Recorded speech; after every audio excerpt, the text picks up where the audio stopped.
حضرت عمر بن خطاب سے روایت ہے، وہ فرماتے ہیں کہ رسول اللہ کی خدمت میں کچھ قیدی لائے گئے اور قیدیوں میں سے ایک عورت کسی کو تلاش کر رہی تھی۔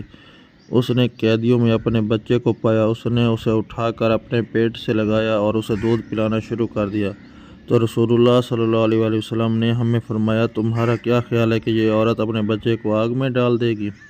ہم نے عرض کیا، نہیں، اللہ کی قسم، جہاں تک اس کی قدرت ہوئی اسے نہ پھینکے گی۔ تو رسول اللہ صلی اللہ علیہ وسلم نے فرمایا، اس عورت کے اپنے بچے پر رحم کرنے سے زیادہ اللہ اپنے بندے پر رحم فرمانے والا ہے۔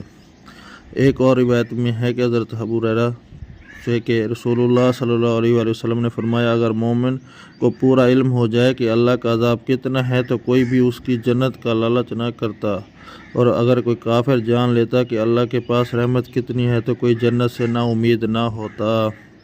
حضرت ابو ہریرہ سے روایت ہے کہ رسول اللہ صلی اللہ علیہ وآلہ وسلم نے فرمایا، ایک آدمی نے ایک نیکی بھی نہیں کی تھی، جب وہ مرنے لگا تو اس نے اپنے گھر والوں سے کہا، مجھے جلا کر میرا آدھا حصہ سمندر میں جبکہ آدھا حصہ فضا میں اڑا دینا۔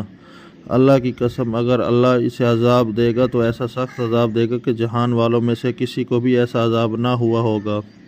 پس جب وہ آدمی مر گیا تو اس کے گھر والوں نے وہی کیا جو انہوں نے حکم دیا کہ پس اللہ نے فضا کو حکم دیا، اس نے اس کے ذرات کو جمع کر دیا، اور سمندر کو حکم دیا تو اس نے بھی اپنے اندر موجود سب کو جمع کر دیا۔ پھر فرمایا، تو نے ایسا کیوں کیا؟ اس نے کہا، اے میرے رب، تیرے خوف اور ڈر کی وجہ سے، تو بہتر جانتا ہے۔ پس اللہ نے اسے معاف فرما دیا۔